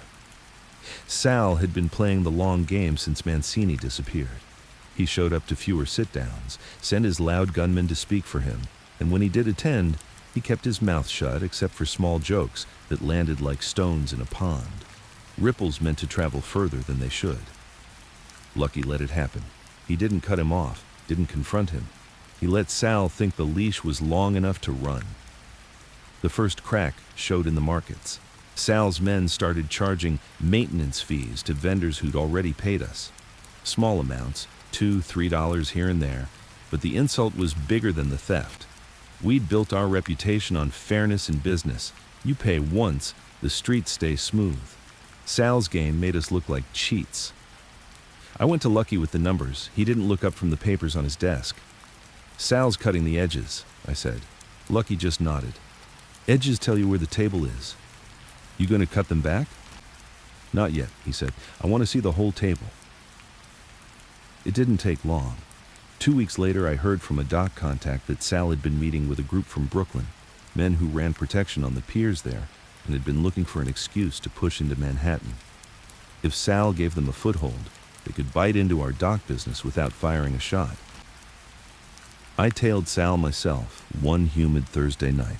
slipping into the back of a grimy bar in Red Hook where the meetings were happening. He sat in the corner with 4 Brooklyn faces I knew by reputation, guys with no patience for sit-downs, men who liked to settle disputes with short ropes and long drops. They talked low, heads together, and when Sal laughed, it wasn't his usual Market Barker laugh. It was quieter, meaner. I stayed long enough to hear numbers, splits, shipment dates, mentions of the Lantern taking his own light to new streets. It was clear. Sal was preparing to break from the circle and take a chunk of the city with him. When I brought it to Lucky, he didn't look surprised. "He's building a raft," Lucky said. "You want me to sink it?"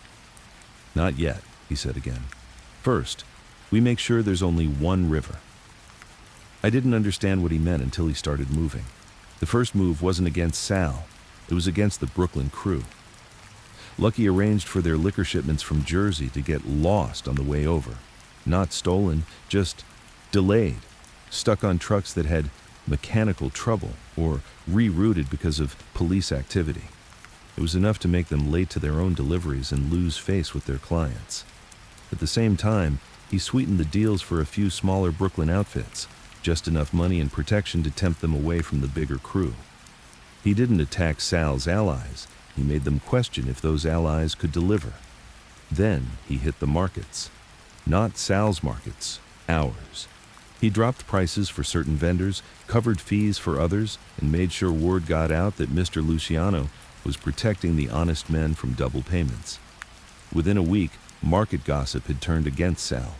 The same men who'd been paying his extra maintenance fees started telling him to his face they weren't interested. Sal responded exactly how Lucky wanted. He doubled the fees for those who stayed, trying to make up the loss. That only drove more vendors toward us. The breaking point came with the Fulton fish docks. Sal had promised the Brooklyn crew they could move a shipment through there on a Monday night, fresh catch mixed with crates of contraband. The problem was, the union boss at Fulton owed Lucky a debt. That Monday, the fresh catch shipment was redirected to a different dock entirely, one patrolled by men who weren't part of Sal's arrangement. The contraband crates were quietly unloaded into our trucks, and by dawn, the Brooklyn crew was screaming that Sal had either set them up or couldn't keep his word. That was when Sal came to the tailors. Not for a sit-down, he came storming in like a man who thought noise was still a weapon. "You think you can undercut me in my own streets?" he shouted. Lucky didn't rise from his chair.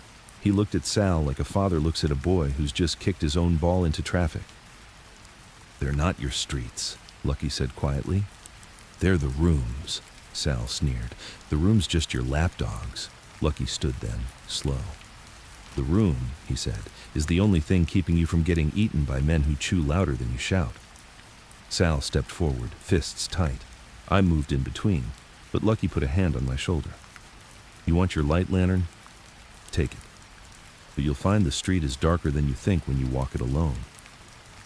Sal left without another word, but his jaw was set. I knew he wasn't going to back down. The next move came from him, and it was sloppy. He sent his loud gunman and 3 others to one of our warehouses in the Bronx, hoping to scare the workers into changing allegiances. They smashed a few crates, roughed up a foreman, and left with threats about new management. What they didn't know was that Lucky had already moved the valuable shipments out the week before. All they broke was a few boxes of cheap whiskey and a stack of empty crates meant for decoys. The foreman, bruised but still standing, told anyone who would listen that the Lantern's men didn't even know enough to rob the right boxes. In our world, humiliation is worse than loss. By the end of the week, Sal's reputation had taken a beating in places that mattered. Then, Lucky set the trap. He called for a full sit-down, every member of the circle, no excuses. The pretext was new shipping arrangements from the garbage contracts, but everyone knew there was more to it. Sal showed up late, walking in with his gunmen like they were still feared. Lucky waited until everyone had eaten. Then he stood. "Some men in this room," he began, "think the rules are flexible. They think they can take what they want, and the room will bend to fit their shape. They're wrong. The room is the shape. If you don't fit it, you get cut. His eyes were on Sal, but his voice was for everyone. "Sal," Lucky said, "you've been charging outside the agreements, meeting with outsiders, promising what you can't deliver. That's 3 broken rules in 1 season." Sal leaned back. "Maybe I don't like the rules." Lucky nodded. "Then you don't like the room, and men who don't like the room don't sit in it." Before Sal could speak, the union boss from Fulton, 2 market heads, and even Frankie, who had been chafing for months, spoke up. "He's out," one said. "Out?" said another. Frankie just nodded. Sal looked around, waiting for someone to back him. No one did. Lucky gestured to the door. "You can leave on your feet, Sal, or we can make it a chair." Sal stood, but not with dignity. He spat on the floor, muttered something about seeing us all in hell, and walked out. He didn't last a month after that. Without the Circle's backing, the Brooklyn crew dropped him. His markets were swallowed up, his men either flipped or disappeared. The last I heard, he was in Cleveland, running a second-rate bar and telling anyone who listened that New York had gone soft. That night after the sit-down, Lucky poured me a drink in the empty Taylor's. "Why didn't you just cut him months ago?" I asked. "Because," Lucky said, "if I'd cut him then, half the room would have wondered if they were next. This way, they cut him themselves. Now they think the rules protect them, not me." I thought about that for a long time. In our world, winning isn't just about removing enemies. It's about making sure everyone else thinks removing them was their own idea. That summer rolled on without Sal. The streets were quieter, but the air still felt heavy. And I knew, even without saying it out loud, that there were other men at the table looking at the shape of the room and wondering how to bend it. Lucky must have known too. Because the next morning, he started planning something bigger than all of us. Something that would make the room so solid, no one would dare try to change it again. By the time summer hit its stride, Sal was a ghost. His markets were carved up, his men scattered, and his name was spoken only as a cautionary tale, proof that the Circle could chew up even a loudmouth with years in the game. But like Lucky had told me the night we cut him loose, removing Sal wasn't the end. It was just the opening for something bigger. And that something bigger turned out to be the boldest move I'd ever seen Lucky make. He was going to lock down the city's power structure so tight that no one could move without him feeling the breeze. Not just the rackets, not just the unions, everything. I didn't see the whole shape of it at first. It started with him calling in favors that had been gathering dust for years. Judges, aldermen, ward bosses, inspectors, even a couple of state-level politicians who liked to pretend they didn't know our names. Lucky brought them into the Taylors one by one, not for deals, but for conversations.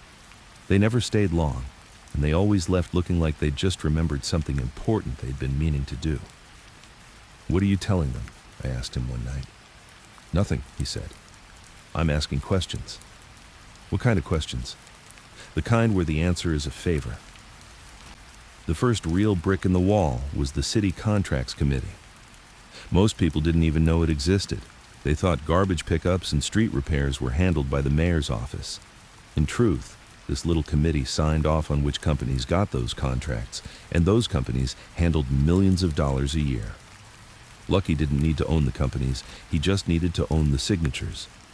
So he made sure the committee's chairman's gambling debts vanished overnight. The vice chair found her husband's stalled business suddenly flush with city permits. The third member's son got a scholarship to a private school that didn't even have his name on the waiting list. Within a month, every contract, garbage, road work, even school lunches, was going to companies we controlled. And that meant every truck driver, every street crew, every cafeteria cook in the city owed their paychecks to Lucky Luciano, whether they knew it or not. The unions were next. We already had good standing with the dock workers in the markets, but Lucky wanted the building trades. Construction money was where the real city wealth flowed. If you could control who built the buildings, you could control what got built, where, and for how much. Lucky didn't go after the union bosses directly. He went after the foremen, the men on the job sites who decided which crews worked and which went home. He gave them small but steady perks, better tools, paid vacations, envelopes for sick wives. Slowly, those foremen started pushing their own bosses to work with the Luciano people, and the bosses, seeing the loyalty shift under their feet, came to us willingly. By the end of the summer, if you wanted to pour concrete anywhere south of Harlem, you either shook Lucky's hand or you didn't pour at all. It wasn't just work and contracts, though. Lucky understood that real control meant touching the law and the people who thought they stood outside of it. He reached into the political clubs in each borough, small, smoky rooms where the real candidate picks were made long before Election Day. He started showing up at charity dinners, not as Lucky Luciano the racketeer, but as Mr. Charles Luciano the businessman, always with a donation for the right cause. By mid-August, I was delivering envelopes not just to judges and cops, but to pastors, school principals, and newspaper editors. Some didn't even take cash. Lucky would give them something else they wanted: a new roof for a church, a job for a nephew, a seat at the table during the next political banquet. He wasn't buying silence anymore. He was buying alignment. But the move that really showed me how deep his thinking went was the waterfront security plan. On paper, it was a legitimate proposal to improve safety and efficiency at the docks. More inspectors, better scheduling, stricter regulations on shipments. The newspapers even wrote it up like it was a gift to the city. What it really did was create a bottleneck. The plan gave one private company exclusive authority to coordinate all dock security and scheduling. Guess who owned that company? With one vote at City Hall, Lucky could now decide exactly when a ship docked, who unloaded it, and which trucks it left on.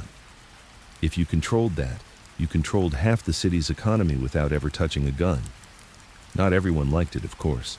There were grumbles from the old guard, the kind of bosses who thought all this handshaking and paperwork meant Lucky was going soft.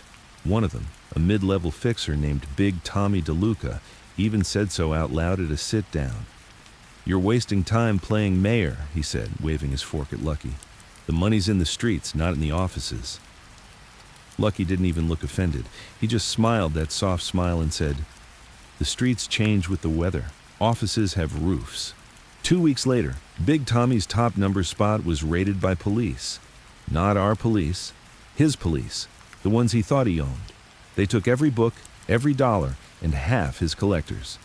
When Tommy went to get the charges dropped, the judges didn't return his calls. Within a month, Tommy was begging for a piece of the garbage contract work he'd laughed at. I started to see the bigger picture then. This wasn't just about controlling crime. It was about controlling everything crime touched. And in a city like ours, that meant everything. It also meant Lucky was walking a line so thin you could cut yourself looking at it. The more he tied himself into the legitimate world, the more visible he became. Politicians are useful, but they're also unpredictable. They change with the voters, and voters like their scandals fresh. One night in early September, I told him as much. "You're making yourself a bigger target," I said. "The higher you sit, the easier it is for someone to aim."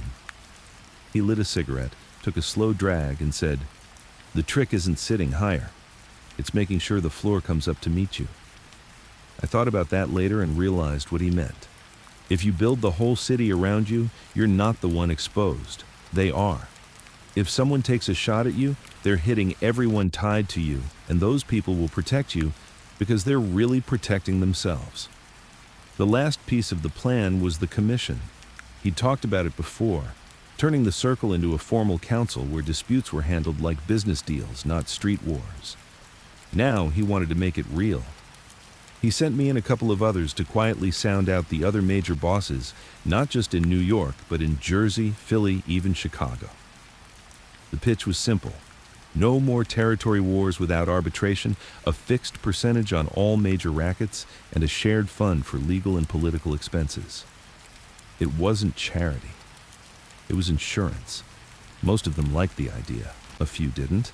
The ones who didn't were either too proud or too stupid to see how much easier life could be without bullets flying every month. Lucky didn't pressure them. He just made sure they saw the benefits piling up for those who said yes. By late September, we had the votes. The commission was born in a private room at a hotel near Central Park, with handshakes, cigars, and enough wine to float a small boat. Walking out of that meeting, I knew the city was his in a way it had never been anyone's. The old bosses had always controlled pieces. A block here, a union there, a judge in their pocket. Lucky had woven it all together into one net, and he was standing in the middle holding the rope. But I also knew something else. The more perfect the net, the more likely someone will try to cut it just to see if they can. And when they do, they don't go for the edges. They go straight for the center.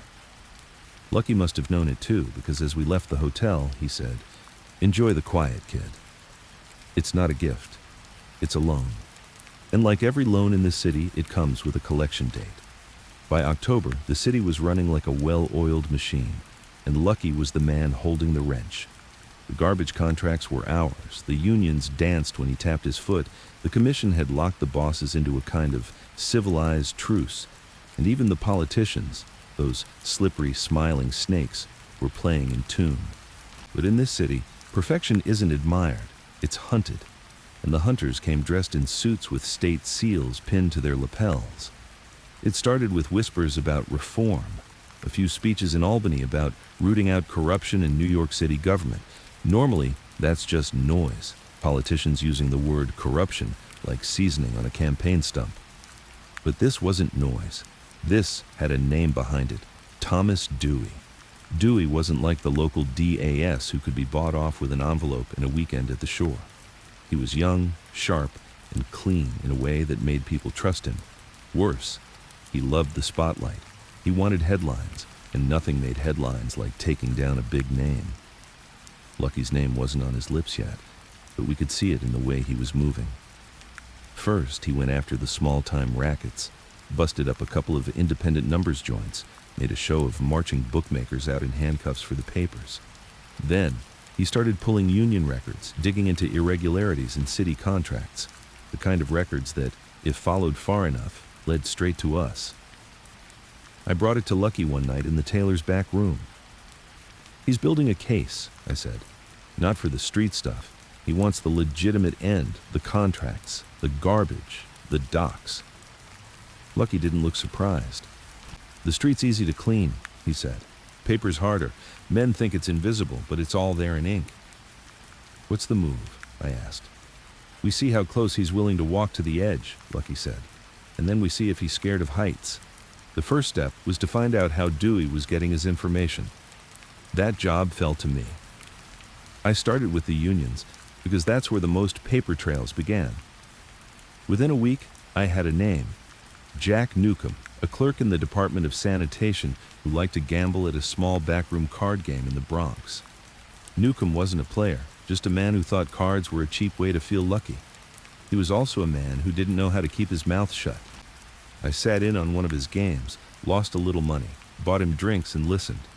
By the third hand, he was talking about the young prosecutor who's going to clean house. By the sixth, he was bragging that he'd been helping out by passing along certain files. I didn't threaten him, not yet. I just asked which files.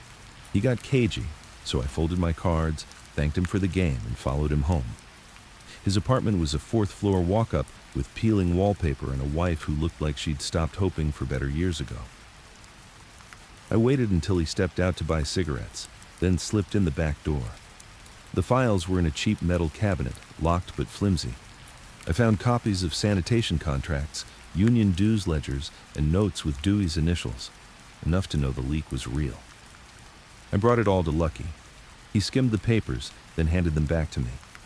"Put them back where you found them," he said. "Back?" I asked. "Let him keep feeding Dewey," Lucky said, "but now he feeds him what we give him." Over the next month, we started running a little side operation. False trails, padded numbers, doctored contracts, enough to make Dewey think he was getting closer to something big, while in reality he was walking himself into a dead end. The trick wasn't to make it too clean. It had to look like real dirt, just not dirt that touched us.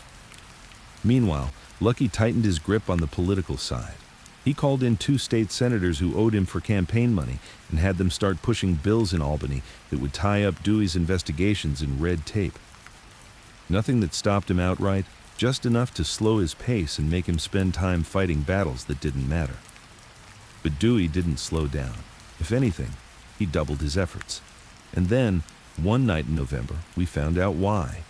He had flipped someone inside our own circle. It wasn't one of the bosses. It was a numbers man from the Bronx, a slick little weasel named Pete Rinaldi. Pete had been running a profitable route for years, and he'd gotten lazy. He thought he was untouchable, but when Dewey's men picked him up on an unrelated assault charge, he cracked, offered them everything he knew in exchange for walking free.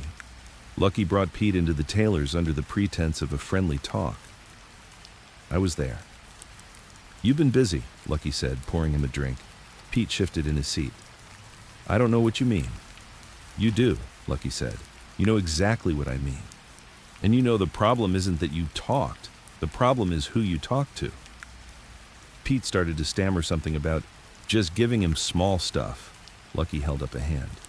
"The small stuff," he said, "is where the trail starts. You give a man a thread, he'll keep pulling until the sweater's gone." Pete looked like he might cry. "What happens now?" Lucky leaned back, his voice soft. "You disappear. Not because I want you gone, but because Dewey needs to think you ran. If he thinks you ran, he wastes time looking for you instead of looking at us. We sent Pete to Florida that night. Whether he stayed there or not, I don't know. What I do know is Dewey's next few weeks were spent chasing ghosts. But you can only dance around a man like Dewey for so long. By December, he had shifted his focus from the unions and contracts to something more dangerous: prostitution. It wasn't our biggest business, but it was the easiest to make look dirty in court. He started raiding brothels, arresting madams, and offering deals to the girls if they'd testify against the men behind the scenes. A few names came up. Some were nobodies. One was not. That name was connected to us, indirectly, but enough that it could be twisted in front of a jury. If Dewey could get her to talk, he could make it seem like Lucky himself was running the whole operation. I asked Lucky what we were going to do about it. "We make sure she doesn't talk," he said. Meaning we give her something better to talk about," he said. So we staged a little theater. The girl was brought in under the watch of one of our people, told she was in danger from other crews if she talked to Dewey. Then we rescued her, put her in a safe apartment, gave her money, treated her like she was gold. When Dewey's men came for her, she told them exactly what we'd planted. A story about a rival crew running the racket and paying off cops Dewey didn't have in his pocket yet. It worked. For a while. Sal had been playing the markets like a man testing the edge of a blade. Not enough to cut himself, but enough to feel the sharp. He kept the inspectors happy on paper, moved just enough crates to keep the stalls busy, and spent the rest of his time in back rooms where the air was too still and the talk too careful. I didn't have to be told he was meeting people without bringing it to the room. You can smell that kind of thing, like meat going bad in the icebox, no noise, but it's there. The first real sign came on a Tuesday. One of our trucks, a regular morning run from the docks to the mulberry stalls, turned up empty. Not hijacked, not robbed, just redirected. The driver said he'd been told to take the load to a warehouse on the west side. Said Sal's man was standing there with a clipboard. Clipboard means paper trail. Paper trail means someone's confident enough to leave footprints. I brought it to Lucky. He didn't even look up from the papers on his desk. "Keep watching," he said. "Don't poke it yet. I want to see who else shows up to eat." 3 days later, I was on a roof across from that same warehouse. Doors opened, and there was Sal, shaking hands with two men I didn't know. Not our kind. Too clean, too stiff in their coats. Bankers, maybe. Behind them, a couple of young toughs unloaded crates that weren't ours. The kind of cigars you don't buy by the box unless you're trying to buy someone's silence. That night, I told Lucky everything. He just poured me a drink and stared at the wall like it might finish the thought for him. Finally, he said, "When a man builds a second house, he's already moved out of the first." I asked him if he wanted me to burn it down. He shook his head. "Number will invite him back for dinner, and then we'll see if he eats." The dinner was set for the following Monday. Not a full sit-down, just Sal, a couple of his men, and the faces he trusted most. Lucky chose the bakery room again, the one with the warm bread and the quiet corners. We laid the table like it was Sunday at a good Catholic home. Wine, pasta, olives, bread you could smell from the street. Sal came in smiling like he'd just been named mayor. He kissed cheeks, clapped shoulders, and sat down without waiting to be told. Lucky let him talk first, about the markets, about the inspectors, about how business was steady, but could be better if certain restrictions eased up. He didn't say Lucky's name, but he didn't have to. Everyone in that room knew who the restrictions were. Lucky leaned forward, hands folded like a priest. "You've been busy, Sal." Sal shrugged. "Idle hands, you know how it is." Lucky smiled a little. "Idle hands are fine. It's idle tongues that make trouble." He slid a photograph across the table. Sal on that roof with the bankers. Sal's smile twitched, but he didn't flinch. "You keeping tabs on me now?" "On all of us," Lucky said. "That's the job." For a second, the whole room was quiet except for the tick of the bakery's old clock. Then Sal laughed. A big, loud laugh that bounced off the walls. "You know me, Lucky. I don't move against family." Lucky didn't laugh. "You already did. You just don't think I've called it yet." From there, it was over. Not loud, not bloody. Sal finished his wine, stood, and said he had to get back to the markets. Lucky let him leave. 2 nights later, the markets ran without Sal. No announcement, no funeral. His men just worked for someone else, and Sal was a name you didn't say unless you wanted the air to get colder. Lucky never told me what happened in those 48 hours. But a week later, I saw the Lantern's old loud gunman running a quiet stall on the east side, selling fruit to housewives like he'd been doing it all his life. After Sal was gone, the city felt thinner, like somebody had taken a weight off the table and all the glasses shifted just a little. Men noticed, not the civilians. They never notice the right things, but the ones who sit in the back of rooms counting who laughs when and how loud. Sal had been noise, and without him the room was too quiet. Quiet makes some men feel safe. It makes others start thinking they're invisible. Frankie Rizzo was one of the latter. With Sal out of the way, he started strutting again, late to meetings, smiling like the cat that knows which drawer the cream's in. He figured the Harlem thing was forgotten. Lucky let him think so. Weeks went by, the summer heat pressing the city flat, and Frankie was out every night, running games, hosting parties where the booze never stopped and the doors never closed. He liked to be seen, and he liked to talk. The combination's a disease in our world. One night, Vinny with the lazy eye found me outside the Taylors. He lit a cigarette, leaned against the wall. "He's talking to cops," Vinny said. I laughed short and ugly. "Frankie? He couldn't talk his way out of a coat sleeve." Vinny shrugged. "He doesn't know they're cops, but they know who he is, and they're buying his drinks." I took it to Lucky. He didn't even look surprised. "Frankie's a fuse," he said. "You don't put a fuse out halfway. You let it burn and make sure you're holding the match." 2 nights later, Frankie came into one of our card rooms with 2 strangers. Tall, clean, the kind of clean that comes from never getting your hands on anything worth stealing. They played for an hour, drank more than they bet, and left together. That was enough for Lucky. The next morning, Frankie's car was found parked under the elevated tracks. Doors locked, engine cold. Nobody saw who left it there. Nobody asked. Lucky didn't bring it up at the next sit-down. Didn't need to. The empty chair was explanation enough. The room was tighter after that. Less laughing, more listening. Even the restless ones kept their eyes down. Through the rest of the summer, we worked like the city was a garden Lucky owned. Trim here, water there. Pull a weed before it thinks about flowering. The garbage contracts fattened our purse. The market stayed tame. The docks moved without trouble. Judges took our calls. Cops took our money and nothing else. It was as close to order as I'd ever seen. And that's when I realized something. Lucky wasn't just running the city. He was writing it, line by line, like a careful letter. Every man, every deal, every rule was a sentence. And every time someone stepped out of line, he didn't just erase them. He rewrote the paragraph so it still read smooth. It worked until it didn't. The crack didn't come from a boss or a rival. It came from inside me. Because one night, I found myself standing outside a tenement in the rain, holding an envelope for a widow whose husband had made one mistake too many. She opened the door, took the envelope, and thanked me like I was a priest bringing bread to the hungry. I walked away, but her face wouldn't leave me.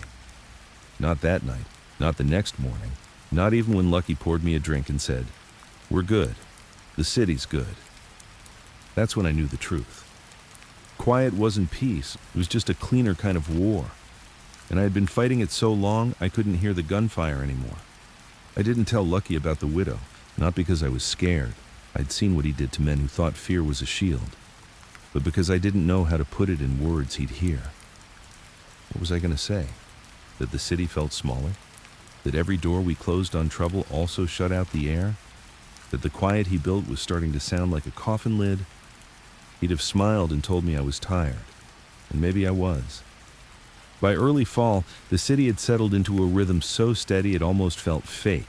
No big arrests, no bloody headlines, sit-downs that ended in handshakes instead of funerals. Even the street kids had learned not to run too fast.